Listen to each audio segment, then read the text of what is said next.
이 오늘 읽은 이 말씀이 굉장히 중요하기 때문에 세 번에 걸쳐서 설명을 드리고 있고요. 아마 주일 낮 예배 때도 이제 10장 들어가서 한번 좀 10장의 내용을 가지고 생각하려고 합니다. 그래서 다니엘서 10장의 내용을 묵상하고 계속해서 중요한 부분이기 때문에 그 부분은 여러분이 반드시 숙지할 필요가 있다 이렇게 생각이 됩니다. 이 70일에, 7일에, 62일에, 한일에 이렇게 되어 있는데요. 첫 7일에 때 예수님이 예루살렘이 중건이 되고 25절 기록된 대로 그때는 곤란한 때였습니다. 느헤미야를 비롯한 유대인들이 예루살렘 성을 중건할 때 반제자들의 핍박을 많이 받았습니다. 그럼 처음 7일에 동안에 바벨론의 느부갓네살 왕에 의해서 파괴되었던 예루살렘 성이 다시 중건되었고요. 그 뒤 62일회가 지나면서 기름 부음 받은 자, 곧 왕이 일어난다고 했습니다. 하나님께서 인류를 구원하기 위해 보내신 독생자 예수께서 성령의 기름 부음을 받게 됩니다. 62일회가 지나고 마지막 한 일회가 될 때까지 공백기에 26절에 있는 말씀대로 기름 부음 받은 자는 끊어져 없어질 것입니다. 그러니까 예수님께서 메시아로 이 땅에 오셨는데 유대인들을 예수님을 영접하지 않습니다. 오히려 예수님을 십자가에 못 박습니다. 그러나 예수님은 사흘 후에 사망의 권세를 깨치시고 다시 살아나십니다. 이 땅에 40일 계시다가 구름을 타시고 승천하십니다. 유대인들은 예수님을 배척한 그 죄값을 받게 됩니다. 예루살렘 성읍과 성소가 로마의 장군 디도와 그의 군대들에 의해서 돌 하나도 도리에 남지 않고 파괴되고 맙니다. 이제 마지막 한 일회가 27절에 기록되어 있는데요.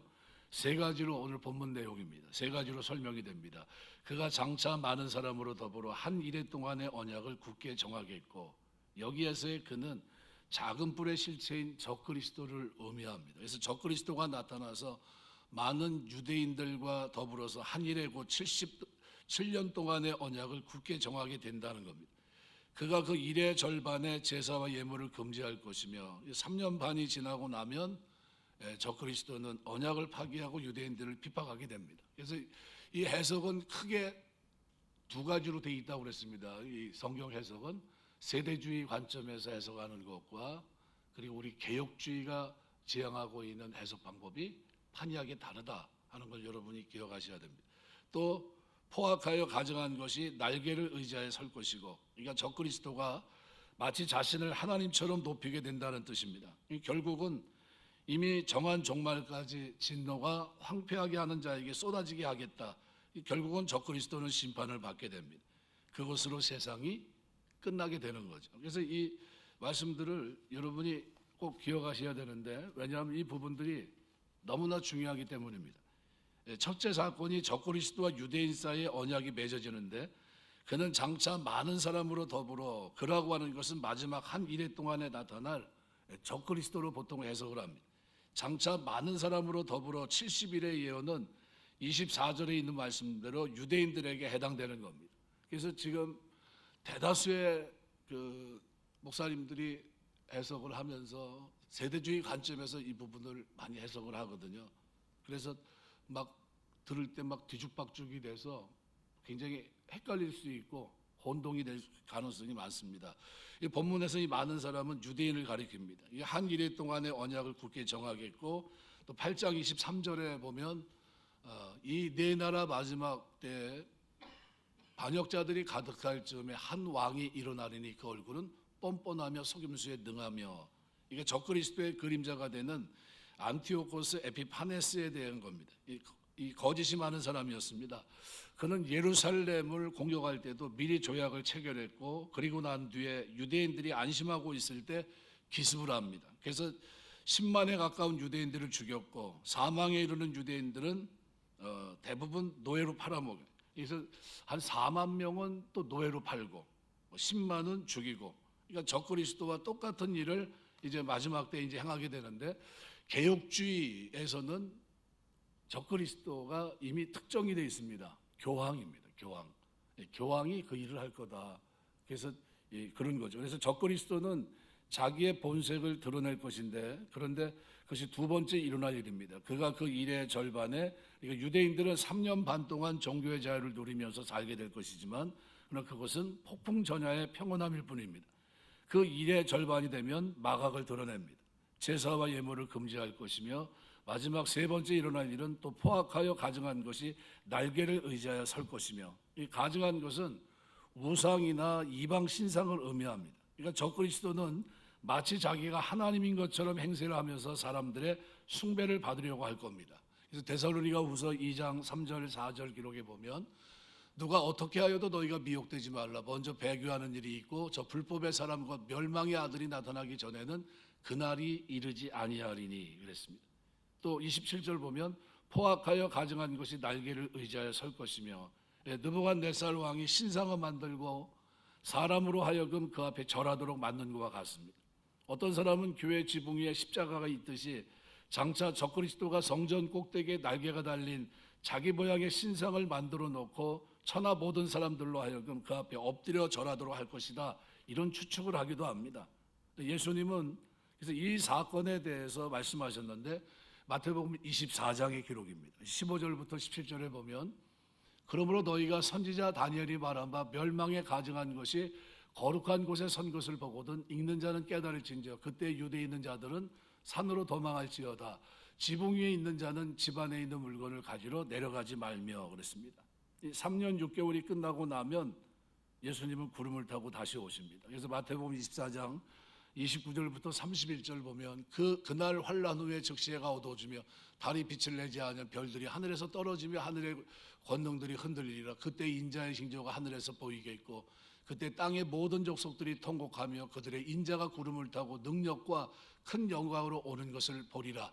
그가 큰 나팔 소리와 함께 천사들을 보내리니 그들이 그의 택하신 자들을 하늘 이 끝에서 저 끝까지 사방에서 모으리라. 우리 예수님이 구름을 타고 오시는 날 믿는 자들은 호련히 그 몸이 변화돼서 공중에서 다시 오시는 예수님을 영접하게 될 겁니다. 그러나 적그리스도와 그를 추종하는 세력들은 그들을 위해 예비된 영원토록 꺼지지 않는 불구덩이 속에 던져지게 됩니다. 그래서 이것을 오늘 본문에서는 또 이렇게 표현하고 있습니다. 9절에 보면 27절에 보면 또 이미 정한 종말까지 진노가 황폐하게 하는 자에게 쏟아지리라 하였느니라 하니라, 이렇게 되어 있습니다. 정해놓은 기간이 있다는 겁니다. 하나님이 정하신 기한입니다. 황폐하게 하는 자 적그리스도는 무한정 택한 백성을 괴롭힐 수 없습니다. 정한 기간 안에서만 이루어집니다. 하나님이 정하신 기간이 차면 적그리스도와 그를 추종하는 자와 그들은 함께 무서운 진노를 받게 됩니다. 영원토록 꺼지지 않는 불과 유황으로 타는 못에 던져지게 됩니다. 그럼 우리 예수님이 다시 오시는 그날 믿음으로 다시 오실 예수님을 기다리면서 소망 가운데 살아가는 사람들은 다릅니다. 우리 몸은 순식간에 변화할 것이고 공중에서 예수님을 반갑게 영접할 겁니다. 그리고 우리 예수님이 우리를 위해 예비하신 새하늘과 새 땅, 새 예루살렘의 성에 들어가서 영원토록 주와 더불어 왕노릇하게 됩니다.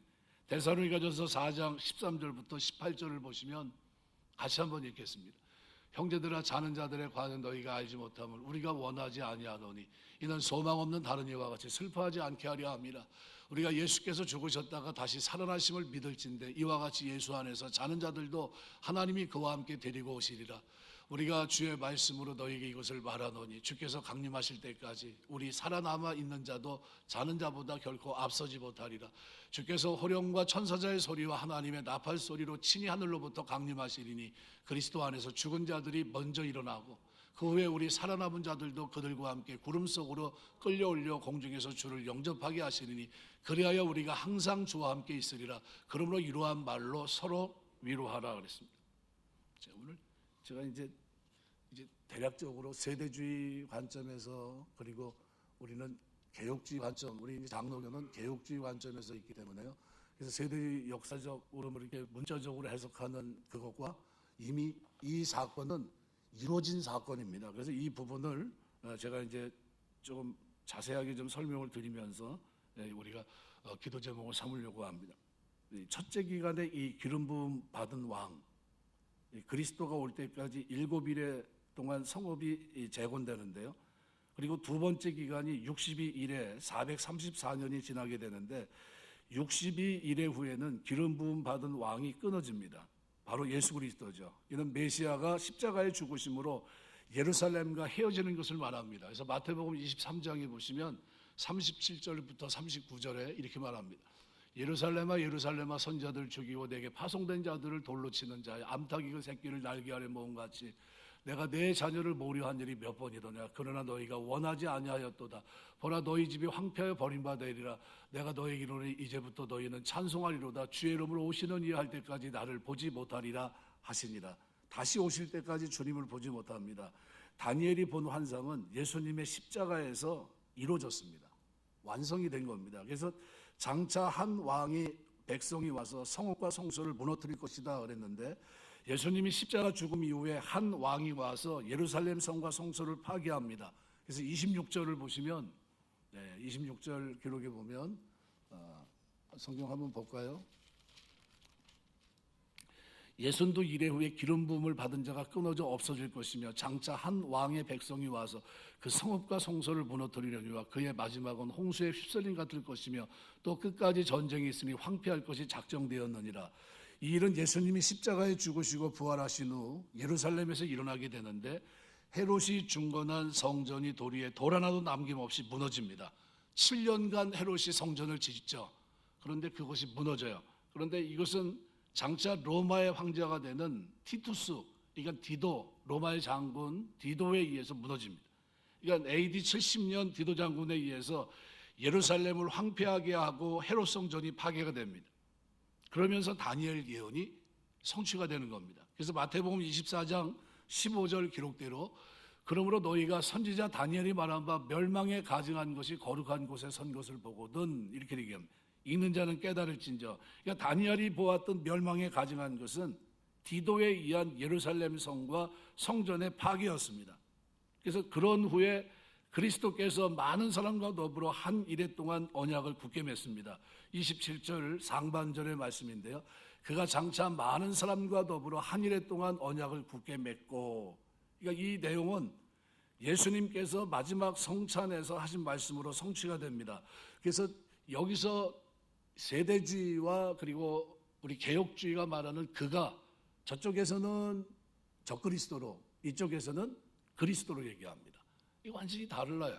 그래서 그리스도께서 우리에게 이것을 이루신 거죠. 그래서 언약을 맺는 장면이 마태복음 26장 28절의 기록입니다. 이것은 죄사함을 얻게 하려고 많은 사람을 위해 흘리는 바 나의 피 곧 언약의 피니라. 그러니까 예수님은 성찬을 통해서 언약이 영원함을 알려주시고 잊지 않게 하신 겁니다. 이것을 기념하라고 했습니다. 예수님이 맺으신 언약은 은혜 언약입니다. 그래서 은혜 언약이라고 말하는 새 언약을 말씀한 겁니다. 십자가상에서 이 언약을 예수님이 성취하신 겁니다. 그러니까 예수님이 이루신 십자가 은혜는 믿는 자에게 주시는 구원입니다. 옛 언약처럼 율법을 지켜야 얻는 것이 아니라 은혜로 말미암아 믿음으로 받습니다. 이 모든 것이 십자가에서 성취하신 일이에요. 그러니까 언약을 말씀하신 하나님은 예수님을 통해서 그 언약을 온 인류에게 알리십니다.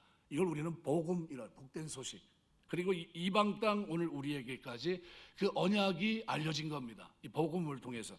이 다니엘은 언약을 맺을 뿐만 아니라 메시아가 그 일의 절반에 제사와 예물을 금지할 것이다 이렇게 들었어요. 그래서 27절 중반절에 보면 그가 그 일의 절반에 제사와 예물을 금지할 것이며 뭘 얘기하죠? 예수님의 십자가에서 모든 율법의 요구를 다 순종하시고 구약의 제사, 그림자였던 그것을 실체가 오셔서 완성하십니다. 그래서 일의 절반에 더 이상 제사와 예물을 금지할 것이며, 근데 이것은 역사적으로 보면 또 뭐로 이어져? 헤롯 성전이 파괴되면서 유대인들의 제사가 중단됩니다. 그 후 2000년 동안 지금까지 흘러왔던 거예요. 마태복음 23장 37절 기록부터 4장 2절까지인데요. 예루살렘아 예루살렘아 선자들 죽이고 내게 파송된 자들을 돌로 치는 자여 암탉이 새끼를 날개 아래 먹은 같이 내가 내 자녀를 모류한 일이 몇 번이냐. 그러나 너희가 원하지 아니하였도다. 보라 너희 집이 황폐에 버려진 바 되리라. 내가 너희에게 이르노니 이제부터 너희는 찬송하리로다. 주의 이름으로 오시는 이 할 때까지 나를 보지 못하리라 하시니라. 예수께서 성전에서 나와 가실 때 제자들이 성전 건물을 가리켜 보이려고 나오니 대답하여 이르시되 너희가 이 모든 것을 보지 못하느냐. 내가 진실로 너희에게 이르노니 돌 하나도 도리에 남지 않고 다 무너뜨리로다. 이 남은 일의 절반 3년 6개월 동안 어떤 일이요? 포악하고 가증한 것이 날개를 의지하여 설계됩니다. 이때 이 3년 6개월 동안 이 기간 그죠? 그 사이 예수님의 이 공백 기간을 우리는 가로라고 그럽니다. 가로. 그죠? 세대주의 관점에서도 그렇게 보고 모두 대부분 그거는 이제 교회 시대로 이제 얘기를 하는데요. 그래서 27절 하반절은 이렇게 표현합니다. 그래서 포악하고 가증한 것이 날개를 의지하여 설 것이며, 그래서 이미 정한 종말까지, 즉 적그리스도의 발악에 대해서 얘기합니다. 이거 정한 종말까지 진노와 황폐하게 하는 자리에 쏟아지게 된다. 이 말은 주님이 재림하시기 전까지 교회 시대가 감당하게 될 고난입니다. 누구에 의한 고난이냐? 그럼 적그리스도를 특정할 때, 그죠? 16세기 종교개혁 이후로 누구를 얘기한다고 그랬죠? 카톨릭에서 말하는 교황을 얘기합니다. 그래서 그 교황이 내부의 적과 같은 그가 결국은 신격화하면서 있게 될 마지막 환란을 이제 얘기하고 있는 거예요. 그래서 이것이 이제 그리스도 안에서 이미 예고가 된 것이고 이 완성이 된 겁니다. 그래서 다니엘이 들은 이 말씀은 신약 시대 성취가 됐습니다. 동방의 박사들은 예수님의 나심을 살펴보고 예루살렘에 와서 베들레헴으로 왔습니다. 율법에 능통했던 시므온과 경건한 여인 안나가 주님의 오심을 기다리다가 만납니다. 예수님은 다니엘 말씀을 인용하면서 고난의 시기를 준비하라고 마태복음 24장에서 말씀하십니다. 그러니까 하나님 말씀은 역사 속에서 지금 하나하나 이루어져 가고 있는 겁니다.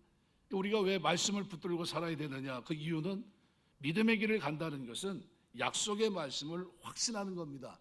그런 의미로 우리 개혁주의가 나아가는 방향과 세대주의가 말하는 이 해석의 방향은 똑같은 성경 본문을 가지고 다르게 보고 있다. 그거를 제가 설명을 드린 겁니다. 그래서 우리는 이렇게 완성이 됐어요. 신약 그리스도께서 오심으로 다시 오시면서 완성이 됩니다. 그래서 이 본문에서 우리가 꼭 기억할 것은 첫 번째로 기도하는 성도가 하나님의 은혜를 깨닫고 응답을 받습니다.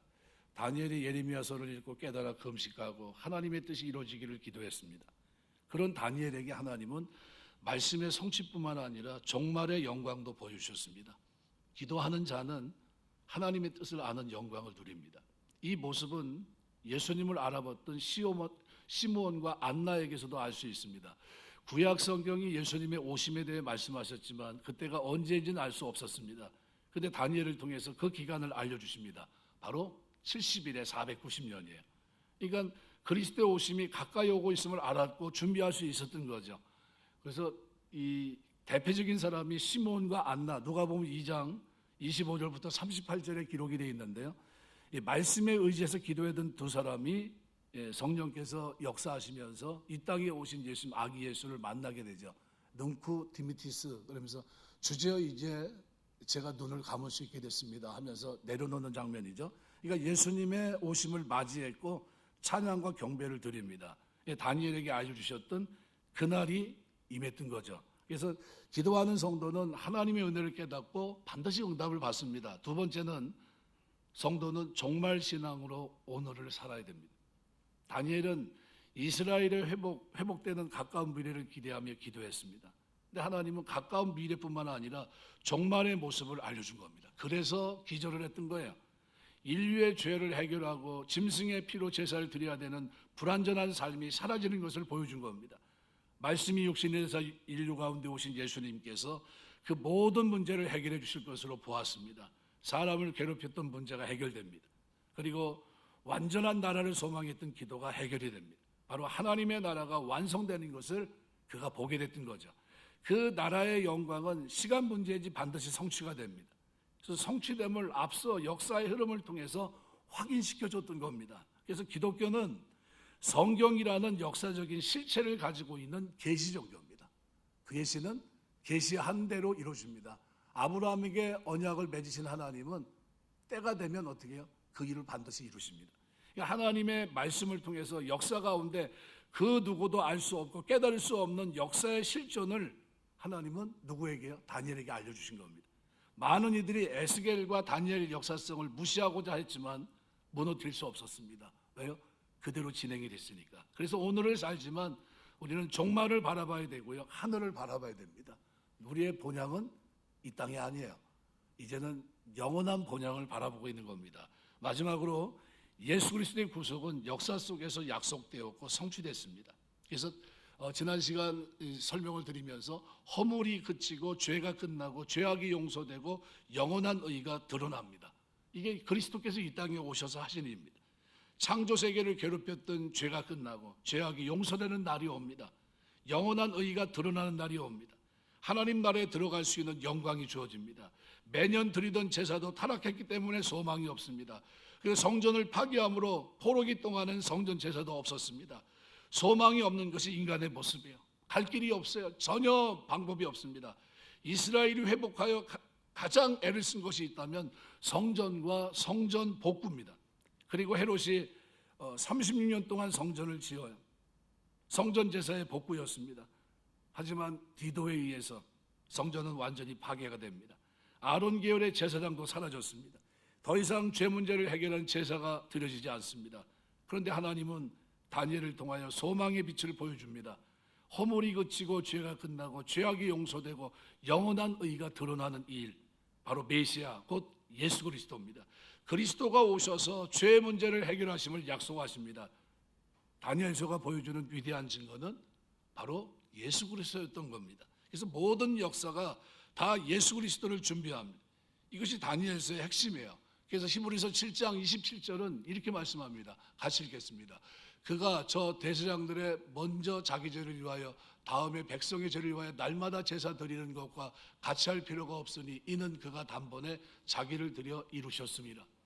바로 예수께서 십자가 지시면서 우리에게 있는 허물과 죄가 끝나고 죄악이 용서되고 영원한 의가 드러났던 겁니다. 그 복음을 통해, 은혜의 복음을 통해서 오늘 우리가 하나님의 자녀가 되고 이 땅에 살아가게 됐습니다. 예수께서 모든 것을 이루셨어요. 단번에 이루셨습니다. 더 이상 율법을 지킴으로 구원에 이르지 않습니다. 오직 예수 그리스도의 십자가의 은혜가 구원에 이르게 합니다. 우리가 해야 할 모든 것을 예수님이 십자가에서 완성하신 겁니다. 다니엘은 이 예수님을 예언했던 겁니다. 그리고 믿음의 사람들은 새 언약이신 예수님을 기다렸습니다. 시몬과 안나가 말씀을 기억하다가 주님의 오심을 맞이하는 영광을 보았고요. 다시 오실 예수님도 동일합니다. 약속의 말씀을 믿고 기다리는 자에게 주님을 맞이할 영광이 주어집니다. 그래서 베드로는 베드로서 3장에서 주의 나라가 임하기를 간절히 바라보고 사모하라 이렇게 얘기해요. 경건함과 거룩함을 가지고 주의 나라가 임하기를 간절히 바라보고 사모하라. 그들이 누굽니까? 은혜로 구원받은 자들이에요. 이미 예수님 다니엘서가 예언하고 있었던 어떤 사람이죠?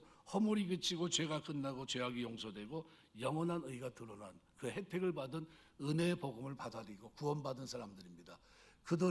그들이 이제 마지막 뭐만 하나만 남았다고 그랬거든요. 이제 마지막 환난, 그죠? 교회 시대가 은혜 시대로 2000년을 지속해 왔습니다. 근데 이 시대가 마지막 종지부를 찍기 위해서는 뭐가 시작이 돼야 된다고 그랬죠? 제사 제도가 다시 시작이 돼요.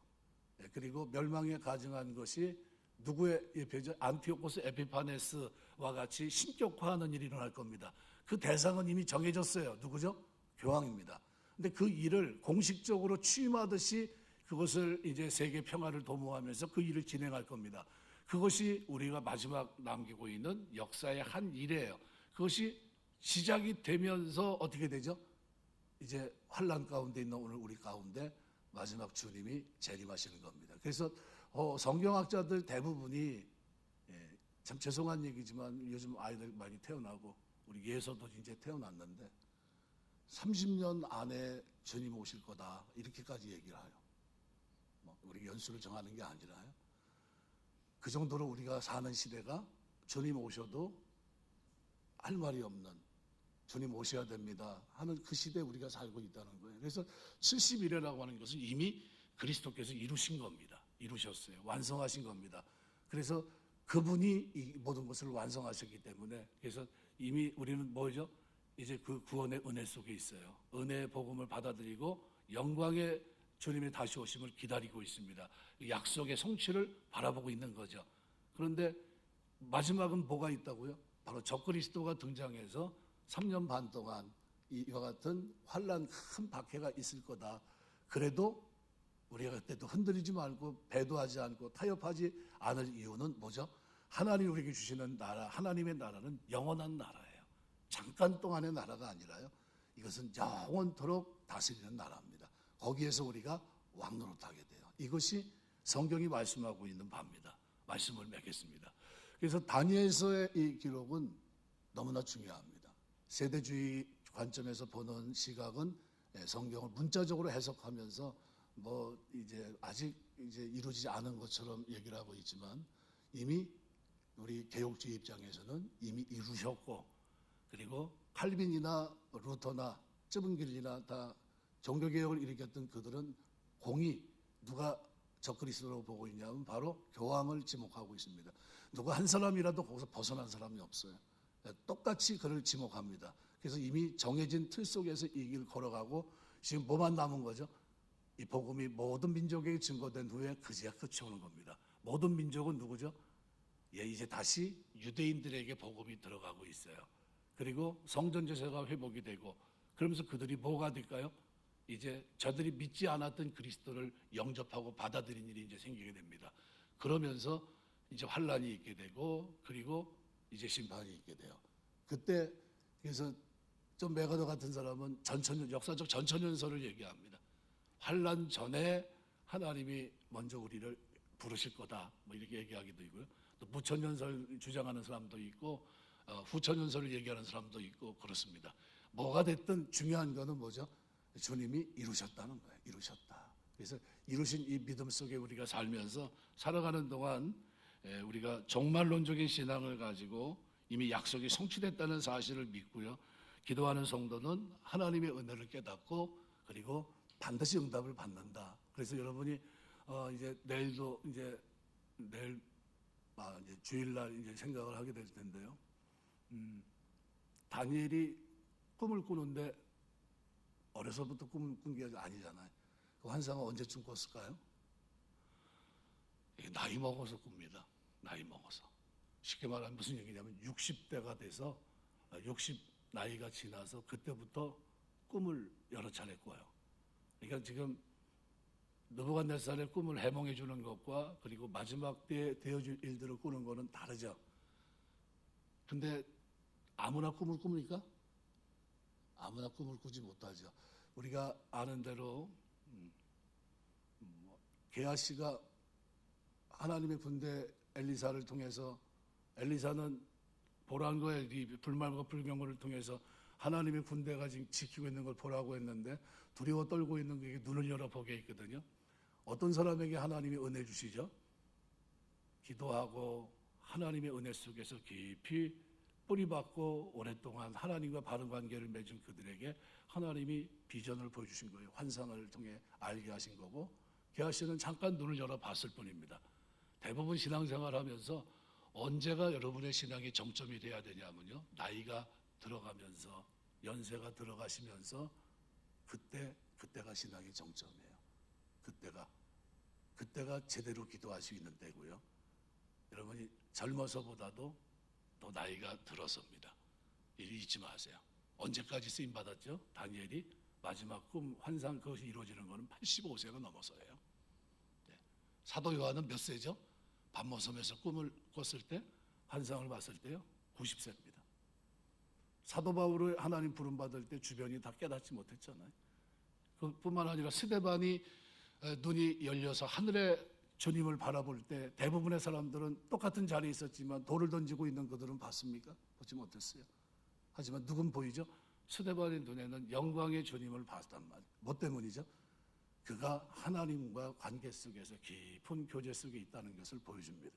오늘 다니엘이 역사 속에서 이 환상을 기록할 수 있었던 이유는 뭐죠? 그가 일상적인 삶 속에서 어떤 사람이었는지를 보여주는 겁니다. 하루에 3번씩 감사하며 기도했던 그를 하나님이 열어서 보여주신 거예요. 그렇다면 우리 신앙생활하면서 마지막 때를 살아가면서 기도에 힘쓰는 여러분 되시길 주의 이름으로 축원합니다. 저는 제일 불만족스러운 게 다른 교회 교인이 기도하러 올 때예요. 자기 교회 가서 기도하지 여기 와서 속으로 굉장히 기분이 나빠요. 다른 교회 교인이 기도 좀 하게 좀 들어올 수 있습니까? 이러실 때 하세요 하는데 속이 조금 쓰래요. 아니 우리 교회 교인들은 다 어디 가고 저 다른 교회 교인이 와가지고 엎드려서 기도하고 있나. 그럴 때가 제일 슬퍼요. 여러분이 신앙생활 하면서 기도에 힘쓰시길 바랍니다. 그리고 그럴 때 하나님이 은혜 주십니다. 오늘 본문의 말씀을 여러분 꼭 기억하시면서 종말론적인 신앙을 가지고 환란이 와도 배도하지 않고 주님의 약속의 은혜 언약 속에 있다는 사실을 기억하면서 다 이루셨어요. 그 이름 속에서 오늘 이 복된 소식을 받아들인 겁니다. 이것이 모든 민족에 증거되면 이방인의 충만한 수가 차기까지입니다. 그리고 난 후에는 유대인들의 회개가 이루어지게 되고요. 그 회개를 위한 발걸음이 시작됐다는 거예요. 지금 뭐가 회복이 됐다고 그랬죠? 성전 제사 회복이 준비가 됐고, 그다음 뭐요? 성전 제사를 드릴 소가 공식적으로 흠없는 소가 4마리 준비가 됐어요. 역사 속에서 9번 흠없는 소가 드려졌습니다. 그리고 지금 마지막 10번째 드려질 소가 4마리가 준비되어 있어요. 언제든지 이것이 진행될 수 있다는 거예요. 진행되면 여러분이 그때서부터 관심 있게 보셔야 돼요. 그때부터 주님이 오실 때 다 된 거구나. 마지막 한 일의 출발이 될 수도 있겠구나. 이렇게 보셔야 돼요. 그리고 그런 시간이 이제 움직이게 되면 그때는 정신 차리고 오늘 다니엘처럼 기도로 깨어서 주님 다시 오시는 주님을 위해서 기도할 수 있는, 그리고 준비할 수 있는 그런 은혜가 오늘 우리에게 있어야 됩니다. 오늘 저와 여러분의 삶 속에 종말론적인 신앙으로 부정하고 하나님의 약속의 성취를 바라보는 믿음 가운데 이 땅을 사는 은혜가 있게 되시기를 주의 이름으로 축원합니다. 기도하겠습니다.